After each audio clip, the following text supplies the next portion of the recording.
Rockhopper here. I am getting my kicks on old Route 66, so I thought I'd show you some images from my little drive along this historic route, and it's quite interesting. A lot of old history here and a lot to see if you like old things and, you know, the history of good old Route 66, which was traveled by millions of people back in the day before I-40 came through here.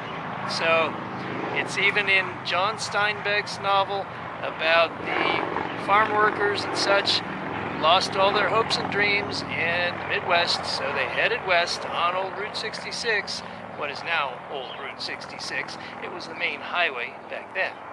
And they came west. They did have some hardship, and they did get some prejudice along the way, people looking down on them. But they were pretty desperate, and that's why they tried to find work out in California, which was, at that time, the promised land, according to many reports. Route 66 began as a dirt and gravel highway in 1926, connecting Chicago with Santa Monica, California. It was first paved in 1938 and soon became a popular thoroughfare and was eventually popularized in TV, movie, and song. Get your kicks on Route 66. In its heyday, millions of cars once traveled along it. It's perhaps best known as the route that was traveled by so many of the desperate, such as the fictional Joad family in John Steinbeck's book, seeking a better life when the Dust Bowl blew away all the hopes and dreams of farmers and ranchers in the Midwest. An estimated 210,000 people headed west to California, enduring extreme hardship and prejudice along the way. Once Interstate 40 was completed, the once thriving towns along Route 66 began an almost immediate decline as they were now bypassed, destined to be nearly forgotten. Today, many of these towns are dead or barely surviving, and how some of them haven't decayed into ghost towns is a wonder in itself. But some places have found renewed life thanks to dedicated Route 66 enthusiasts touring this historic ribbon of pavement.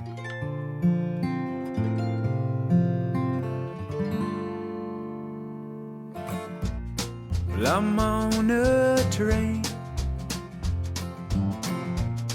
I'm going to Chicago. Your big brown eyes staring out the window, looking out on this big blue sky, looking out on this big blue sky.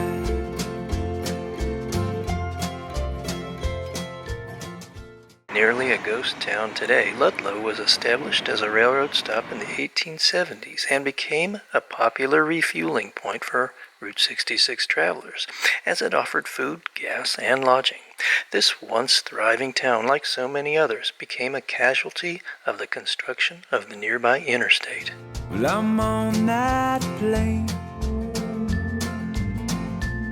that you see up there. Well, I got you a ticket and all that goes with it. So come on, let's fly. Oh, I'd love to see the world with you.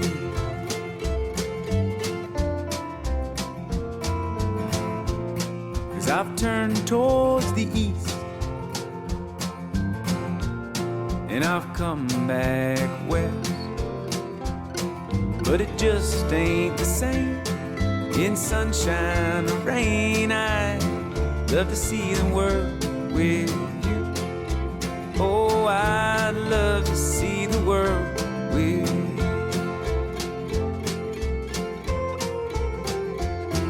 On a highway road, all is sacred, you know, as you move in the hollows of my mind.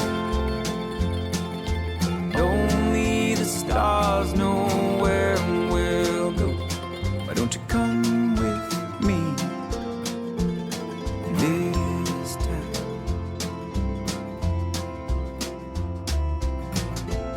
I've been walking these streets in cities and in towns, but the truth be told, it's a lonely road. I'd love to see the world with you. Oh, I'd love to see the world with you.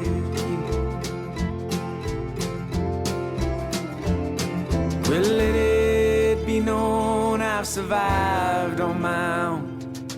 The only thing carrying me the wind. Yet wherever I roam with my makeshift home, there's a place for you to be and breathe with me. I'm on a train. Well, I'm leaving today, going to Chicago, and I hope you'll say your big ride. I'd love to see the world. I'd love to see the world. I'd love to see the world with you too. Oh, I'd love to see the world with you too. Come on. Yes, I'd love to see the world. I'd love to see the world. I'd love to see the world with you too. Oh, I'd love to see the world with you.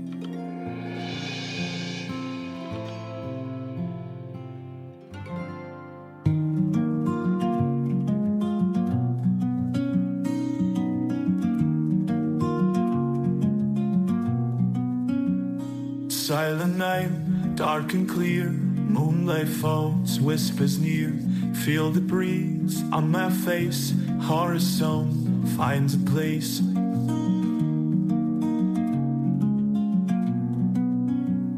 Lonely roads call my name, echoes lost in the flame.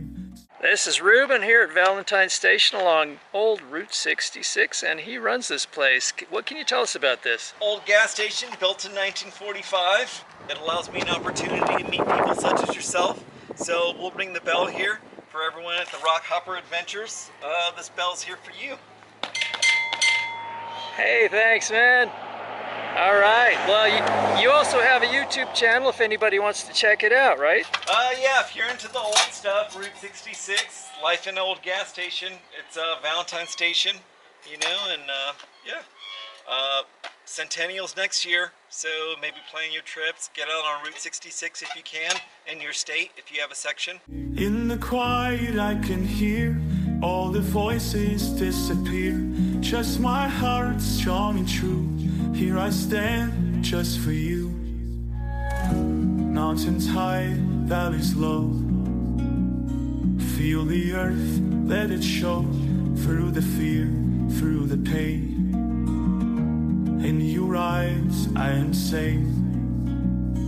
Only roads call my name, echoes lost in the flame. Lonely roads call my name, echoes lost in the flame. Lonely roads call my name, echoes lost in the flame. Echoes lost in the flame, in the flames. Lonely roads call my name, echoes lost in the flame. Stars above guide my way, distant trees would decay. In the quiet I can hear all the voices disappear. Just my heart strong and true. Here I stand just for you. In the quiet I can hear all the voices disappear. Just my heart strong and true. Here I stand just for you.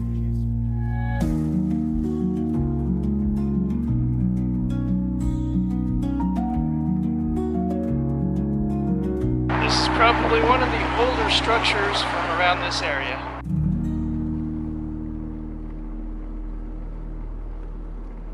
There are lots of interesting things along Old Route 66, like this dinosaur right here, which is part of Grand Canyon Caverns, which is just right over there.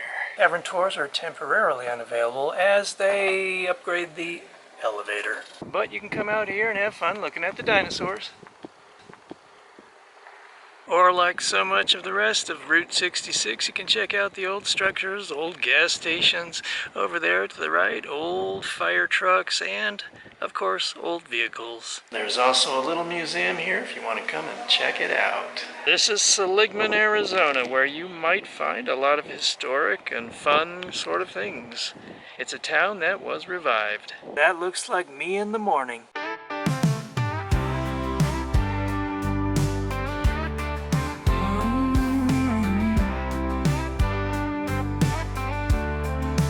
Flying down the highway, living life my way. Sunshine in the sky, twinkle in my eyes, and I'm going somewhere. In the universe I trust, it's a kind of road of lust. Smiles all around, no frowns allowed. Full speed ahead. When the highway calls my name, nothing's quite the same. Everything's a mystery. Life is like a fantasy. Clouds in heaven above, earth below, in a landscape of love. Everywhere I roam, the road is like my home. Out here it's not a race, rolling along at my own pace. I go without hesitation, because the journey is my destination. Everywhere I go, there's something new to know. My heart opens wide, my mind swallows the sky. Yesterday is gone, tomorrow's ahead. Better live in the moment, cause you could be dead. Enough said.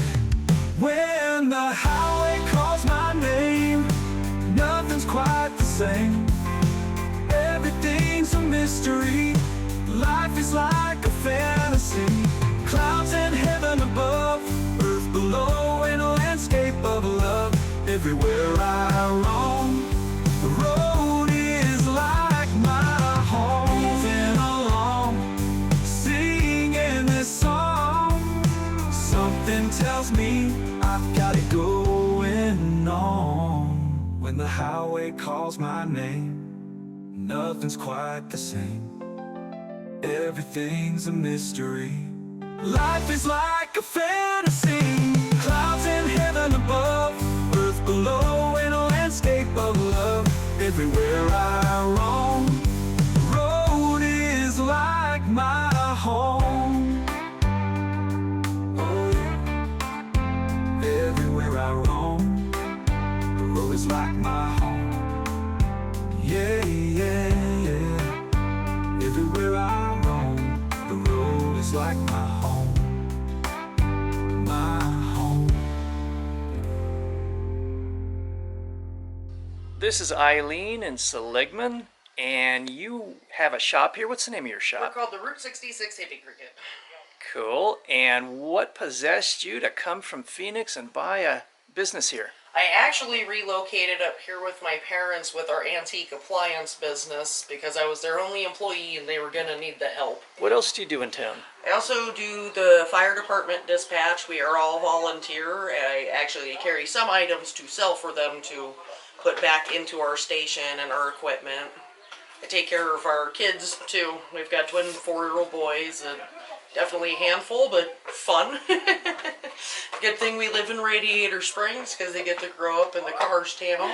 Do you have any interesting stories from working dispatch or anything like that? I've got a fun one from before I started dispatch. The one thing that got me into dispatch was a call I actually had to make to the sheriff's department before I started working for the fire department. There was an interesting character wandering through the town. He was a transient, and as the sheriff described him, the most flamboyant transient he ever met. Main thing about him that kind of stuck out to me and stuck into him was the fact he had a tail coming out of his pants that turned out to be inserted via, I don't even know if I want to say the word, but butt plug.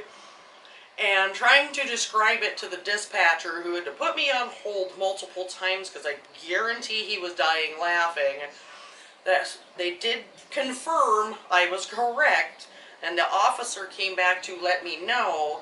And while he was here telling me what happened, and that he kind of sent the guy along his way, and The dispatcher called and ended up telling me thank you. It turned out I was his last call of the night and he was retiring. So I was his very last call of dispatch ever.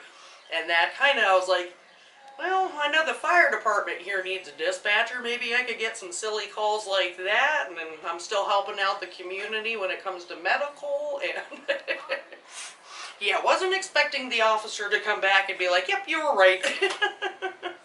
What a great way for that guy to end his career, though, right? Right. Well, on a funny note. If I ever retire, I was supposed to be temporary, and it's going on 2 years now, so I'm no longer temporary. But I'm hoping the day I do retire from this, I get some kind of silly call like that as well. Because what better way to go into retirement than a big smile? Absolutely. Do you have any other funny stories to share? We did get to rescue a hawk. It wasn't quite funny, but my chief thought I was absolutely crazy because they had him in a little tote with a lid on it, and it's like, that's not what you put a bird of prey in. And I popped the lid off, threw a glove on, and just kind of scooped this giant bird out of there. And I had him maybe this close to my face before my chief goes, you're really crazy. That thing could peck your eye out right now. I'm like, he's not going to do that, as I was petting him. At this point, Game and Fish also owes me a paycheck, but I've helped rehabilitate a couple of ravens for them. They actually came and helped me with a cat rescue. Somebody had abandoned their animals in one of the buildings when they moved out. It was a mother and her 4 kittens. Which somehow I was able to find her a home with all her babies that night. And my parents took them out to my aunt's, and I guess they're all doing really well now. Luckily for me, the Game and Fish had a nice trap to get Mom. The kittens were easy. It was getting Mom was the issue. She was not too happy about that cage. Until she got here and realized we had her babies. Then she went from being very to friendly again. She actually started letting us pet her. It's like, oh, we were just trying to help you. When people come up, I hope it's not too windy to hear that. But we have a couple remote control fart machines hidden around the yard so we can get people laughing, because we get people from all over the world. But laughter is universal, and that's an understandable thing no matter the language you speak. Absolutely. And it also goes with the toilet garden very well. The toilet garden, indeed. There you go. Perfect. Nothing's blooming yet, but we're working on it. I'm here in Angel's barber shop, and I'm with Myrna Delgadillo. And the cardboard cutout right next to her is her father. That's Angel Delgadillo. And he is a very important figure in this town. He's known as the Angel of Route 66, and probably as the Angel of Seligman. Tell me a little bit about that, Myrna. The reason that my dad has the name Angel of Route 66, the godfather of Route 66, is because he is the person who's responsible for making Route 66 a historic highway. And what I mean by that is, before Interstate 40 came through, Route 66 was the only interstate to travel from east to west. And it went through 8 different states, and it represented America of yesterday. And when Eisenhower went to Germany, he came back to America and said, we need an interstate system, we're going to start working on the interstate. So we got bypassed by Interstate 40 in 1978. Prior to the bypass, we would host over 9,000 cars on Route 66 every 24 hours. The minute they opened up Interstate 40, we went from 9,000 cars one day to the next day 3 if we were lucky. And the reason for that is, not only did the government bypass us, they didn't put mileage signs out on Interstate 40 saying Seligman 20 miles, Seligman 30 miles. So people didn't even know we existed as a town. And for 10 long years, our town died because of the lack of tourism. Motels boarded up their windows. People left town. They couldn't even sell their businesses because there was nothing to sell. My dad, Angel, was born on Route 66, April 19th, 1927, just 6 months after Route 66 came through. And the house that he was born in is literally 15 feet from the original alignment of Route 66. So his life has been on Route 66 pretty much his entire life. He was born on Route 66. He owned a business on Route 66. He served his apprenticeship on Route 66. He went to barber college on Route 66. So when Route 66 was bypassed and our town suffered a devastating blow, my dad thought, boy, we need to do something to bring the economy back. He started hearing people talk about their memories of when they would drive Route 66 when there were children and their parents would stop at the Wigwam or they'd stop at the Jackrabbit. And he started listening to people talk about their memories. And he said, you know what we need to do is we need to bring those memories back. We need to get people to travel that road once again.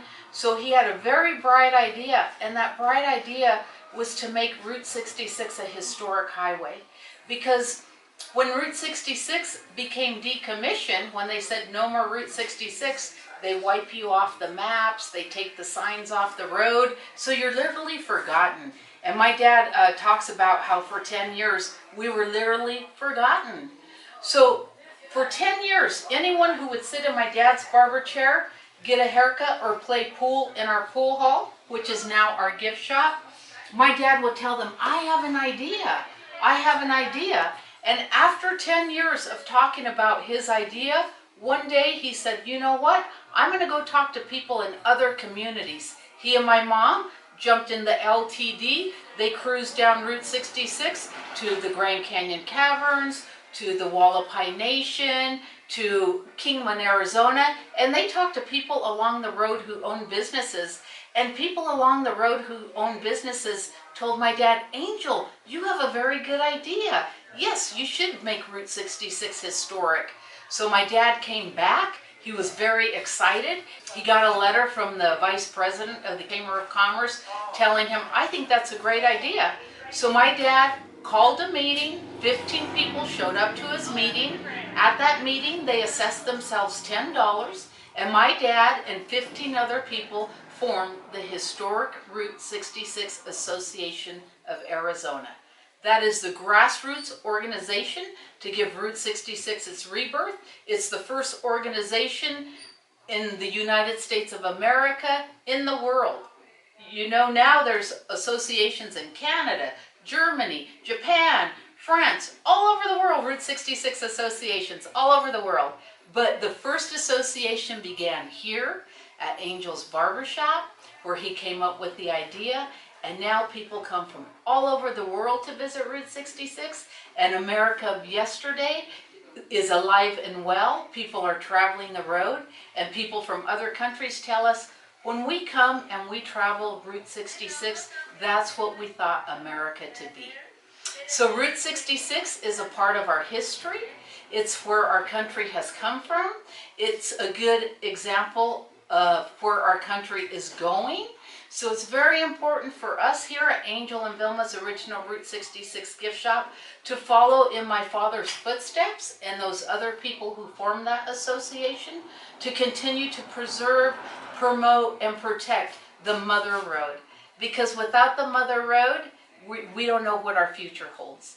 But as long as we have this road to continue with our dreams and our memories, it'll live on forever. And your father just had a birthday, is that correct? Yes, absolutely. His birthday was April 19th, and we gave away 98 cupcakes. So we had a celebration here in his barbershop, and we had people here from all over the world. People saying happy birthday to him in English, Italian, Japanese, German, so very international. And then when, of course, we had a big celebration at home where he sat for 2 hours and opened up birthday cards from people who have not even met him, but thought enough about him to thank him, to appreciate him, and wish him a happy birthday. And my dad's just such a happy person. You know, the world comes in here and they're so appreciative of what he has done for Route 66. And he says he just lives in a fantasy world every day. He's just so happy because he makes people happy by what he did. And he's lived his entire life right here in Seligman, is that correct? The only time he left Seligman, Arizona is when he attended the American Pacific Barber College. That's his diploma up there. The American Pacific Barber College is in Pasadena, California, on Colorado Boulevard, which is also known as Route 66. So he did spend a year there. And then he came back and he served his apprenticeship in Williams, Arizona, in a little barber shop next to the Sultana Bar on Route 66. And the gentleman there had offered my dad a job. He said, Angel, you do such a good job. I would like to have you come and work in my barber shop. And my dad told the gentleman, I'm sorry, I have a barber shop waiting for me back at home. And the barber shop that my dad had waiting for him back at home was his father's barber shop. My grandfather was also a barber. He came to America in 1917 from Jalisco, Mexico, and he came here and he worked on Santa Fe Railroad. Santa Fe Railroad went on strike in the early 20s, so my grandfather in Mexico did adobe work. He bought a piece of property for $5,000 in the 1920s, $5,000. He built a building out of adobe. The walls are 18 inches thick, and he had the first, may I move? He had the first pool hall and barber shop for ethnic groups. That's my grandfather to the far right. Wow. Yeah, and he noticed back then that the ethnic groups didn't have a place to get the haircut.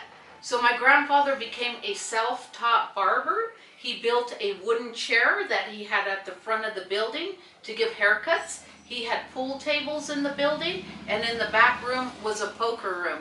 And poker was being played 24 hours, 7 days a week. Back then, poker was legal. So my grandfather closed his business in 1935 due to the Depression, and my dad and his 8 siblings loaded up the Model T Ford. My grandfather had built a wagon. They loaded up all their possessions, and they were going to become part of the Grapes of Wrath. They were headed to California to go work in the fields with my dad's other cousins and my grandfather's brother, who had also gone to California. But fortunately, the Delgadillos are very good musicians. And at that time, 2 of my uncles, my Uncle Juan and my Uncle Joe, played for a gentleman, the Hank Becker Orchestra here in Seligman. And Mr. Becker heard that he was going to lose 2 musicians because the Delgadillo family was moving to California. So as they were loaded up, my dad doesn't remember this, he was just a young boy, but my Uncle Joe told my dad, we were loaded up, we were getting ready to leave. Mr. Becker came running, and if he would have waited 10 minutes more, we wouldn't be here talking today. Mr. Becker said, Juan, your family doesn't have to leave. I got you a job working for Santa Fe. So the family unloaded. They stayed in Seligman. My dad's parents asked him, Angel, would you like to become a barber and follow in your father's footsteps?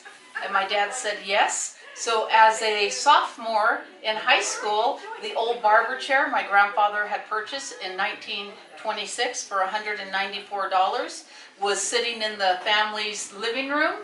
And anyone that would volunteer to come to the house, my dad would give them a haircut. So he started practicing doing haircuts before he even had a license at the age of 10 years old. He's been on Route 66 all his life. He's responsible for making Route 66 a historic highway. He has been interviewed over 4,000 times, national and international. There's tour buses, motorcycle groups, caravan groups that come from all over the world. And they're not here by accident. They're here because they've read about him in a book, they've seen him on TV, they've seen him on a YouTube channel, they've seen him in a magazine. So people come from all over the world to visit the man that saved a little bit of American history. How long did he cut hair for? Well, my dad retired at the age of 95, and we retired him to the date 75 years. We retired him exactly 75 years from the date that he started cutting hair. Tell me a little bit about the romance between Angel and Vilma, because it sounds like a wonderful and enduring romance. Can you tell me much about that? Yeah, my mom and dad have been married. Last year they celebrated their 66th anniversary. And my mom, her parents are actually from Austria, but they fled Austria during the Mussolini Revolution. And my grandparents fled, they were coming to America, but they ended up in Mexico. So my mom was born and raised just right across the border in Cananea, Sonora, Cananea. And her uncle would bring magazines from Sears and Roebuck's, and my mom would see the clothes in the magazines, and she always knew she wanted to come to America. There was a family called the Green. They owned the Green Cattle Company. They owned mines in Cananea. They pretty much owned the whole town. And they offered my mom a job to come work on their ranch, which is 75 miles west of here. And my mom jumped at the opportunity because she always wanted to come to America. And my grandpa said, well, if Vilma's going to go, Dina has to go too. That was her sister. So they flew, they got a passport, the Greens got them a passport, they became citizens of this country, and they were working at the ORO Ranch. My mom was the head cook, and my Aunt Dina was the nanny to the Green's youngest daughter. Her name was Terry. My dad needed a date for the prom. And the girls, my mom and my Aunt Dina, would come into town occasionally with the Greens, and they'd go to the Snow Cap. My dad's brother owns the world famous Snow Cap, the little ice cream place 2 doors down, and they would stop in and get an ice cream. And my Uncle Juan was a jokester. And he told my dad, oh, Angel, there's 2 really good looking girls out at this ranch. They just came in the other day. If you need a date for the prom, you should probably give them a call. My dad called up Mrs. Green and asked if he could come out and visit. And my mom and my aunt were in Mexico on vacation. So finally my dad called one day and he made the trip out there, and he stopped in to visit the girls, and my mom had a newspaper and my Aunt Dina was sitting next to her. That's my mom Vilma and my Aunt Dina at the ranch. They thought maybe my dad and my Aunt Dina would hook up, but you know, it was just kind of like my mom and my dad connected. So my dad would continue to go out and visit my mom at the ranch. And of course they had chaperones on their visit. My Uncle William worked out there as a cowboy, and my Aunt Dina. So all their visits had chaperones with them. So they dated for a few years. And then in 1953, my dad proposed to my mom, and he had already purchased the house. He paid for the house before he even got married. So my mom moved to Seligman, and the rest is history. What a great little romance. Yeah. Great little story there. When my dad formed the Historic Route 66 Association, the Historic Route 66 Association was housed in our pool hall. We had a barbershop, my dad cut hair, and then we also had a pool hall. And this picture here will show you the beginnings of the Historic Route 66 Association. My mom and dad started selling a few items with Route 66 on it. And back then, the area was very depressed. They didn't have 2 dimes to rub together, but they put their money where their mouth is, and everything they sold for the first 2 years with a Route 66 shield on it, my dad wrote a check to the Historic Route 66 Association of Arizona. Today, his association gives away millions of dollars in grant money to businesses along the road. Someone needs to fix a neon sign, someone needs a new roof, someone needs new electricity. So the association that he started out with $10. They had assessed themselves $10. And today they give away millions of dollars in grant money to people along the road to preserve, promote, and protect Route 66. What do you think would have happened if not for Angel? How would the town be right now, do you think? I don't think. I know. I was a freshman in high school when we got bypassed in 1978, and most the buildings and the businesses, people could not afford to make a living here. When you go from 9,000 cars a day to 3 if you're lucky, there is no business. There is no economy. Our town was so depressed The county turned off our street lights because we didn't send enough tax dollars to keep the lights on at night. I know what would have happened to Seligman because we saw what happened in that 10-year period. Our town became very depressed. It became very dark. My dad said there was no reason to get up in the morning anymore. There was nothing to do. Business just went poof. One day you're busy and the next day poof, like turning off a light. And I also got to experience that during COVID. I understand what my dad talks about. Poof, when business just shuts off, like turning off a light. Seligman did become a very depressed area. Most of the businesses in town just couldn't hang on. And there's many places along the road. If you travel along the road between here and Kingman, you'll see a lot of towns that have dried up. There's nothing there. Fortunately, Seligman, we have the interstate that pulls off of I-40 and brings people into our town. It would have been very sad. I don't think our town would have survived. It would have become a ghost town. It was becoming a ghost town. And that's why my dad had to take action, because he's lived in Seligman all his life and all he's ever known is Seligman. So he had to do something, as my dad says, to put beans on the table. And my dad started the Historic Route 66 Association at a necessity, and he started it so he could continue to feed his family. And it grew into this big, wonderful thing, and now the whole world comes to visit, and everything that was supposed to happen happened the way it was supposed to happen.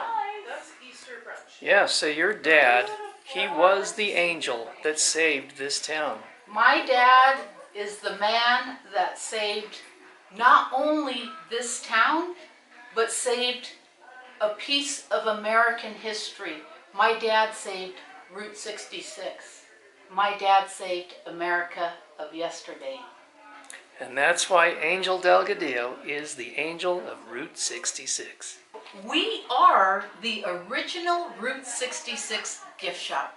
We are the first store in the United States, the world, to sell anything with Route 66 on it. What my dad and mom started, the economy, there's over 600,000 products sold with Route 66 on it. Just in Seligman alone, there's over 14 Route 66 gift shops. There's vendors making product, warehouses making Route 66 product. That's what my dad started. He started a whole economy of Route 66. And it all began right here in Angel and Vilma's original Route 66 gift shop. And even though he experienced some hardship, he was like the most positive guy you could ever imagine, right? He is the most positive guy you can ever imagine. My dad, the only way he could have done what he did to make Route 66 a historic highway was through his can-do attitude, through his positiveness. When people told him, "Oh, Angel, you're just a barber. What are you gonna do? You can't bring back a road. You know, you can cut hair, but I don't know about bringing back a road." And he never let anyone tell him, "No, you can't do it." He always knew that with the power of suggestion, that you can do anything. And my dad has always said, and he has always told us, in America, you can be anyone you want to be. You can do anything you want to do. And he has always told us the only person who's going to stop you is you. Great advice. Yeah, and that's the way he lives his life. He lives his life moment by moment. Let's not worry about yesterday. Yesterday's gone. Let's not think about tomorrow. We may not wake up tomorrow. Let's live today. Let's enjoy this moment right now, because we don't know if we're going to have that next moment tomorrow. So And that's how Angel lives his life. he lives in the moment. Yes, he does. Absolutely. John Lasseter traveled from Chicago to LA with Michael Wallace, the author of the Route 66 book. And Michael Wallace had him stop at different mom and pop businesses along the way. And that's where John Lasseter and the Pixar team got ideas of the characters for the movie Cars. So all those cars in that movie are from a character along the road. However, they knew when they came to Seligman that this is where they were going to get the storyline for their movie. So if you'll notice up here, we have a Toy Story. John Lasseter at that time did Toy Story. Toy Story was very popular. He came here June 12th of 2001 with 3 other gentlemen from Pixar. They sat in the barber shop for 5 hours, and Angel told them the story of his life and how he saved Route 66. And John Lasseter and his group took that story, took it back to the animation studio, and they put Angel's story to the animation, and that's how the movie Cars came to be. And if you look at the first DVD under Inspiration, you'll see Angel and John Lasseter in the barber shop. This is where it all began. So John Lasseter had to make sure that he interviewed Angel. And I know it's an animated movie, but it truly is the story of how our town died and how Angel brought it back. That's great, and that's why the Cars theme is so big here. You see all the cars with the eyeballs and everything here in town. Yes. And actually, you know, my Uncle Juan behind the snow cap, he's the one who put eyeballs on the cars before cars even existed. So, That's pretty cool. yeah.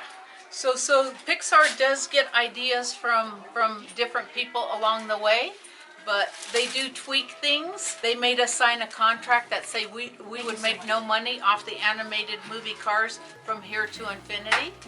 But people have seen the movie. Children have seen the movie 100 times. The whole world has seen the movie, and people want to come visit the place where Cars got its life. So sorry, Disney, but we're making money off Cars. So anybody who wants to come see where it all happened, where it all began, come on down to Seligman. That's right. Angel and Vilma's original Route 66 gift shop, the birthplace of historic Route 66.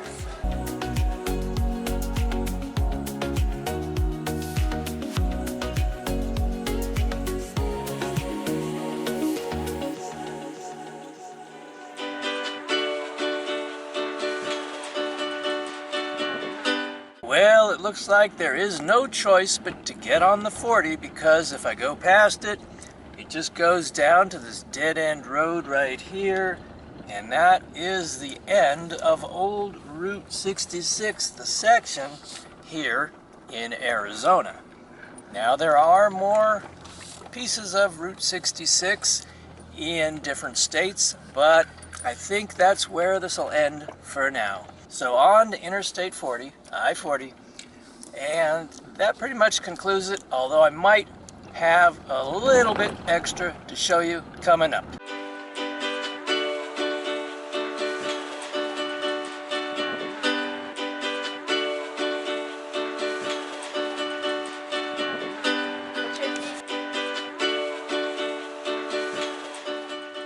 Ash Fork, Arizona. It also sits along old Route 66, but it also sits right beside the interstate these days.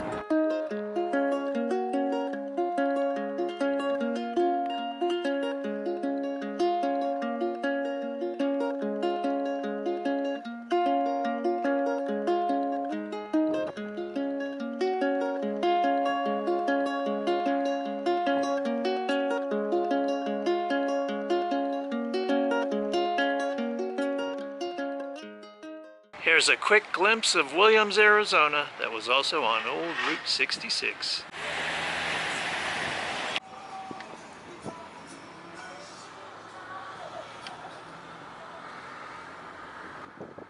I hope you enjoyed exploring a portion of old Route 66. Don't forget to give me a like on the video, share, and subscribe. Until next time, this is Rockhopper. I'll see ya.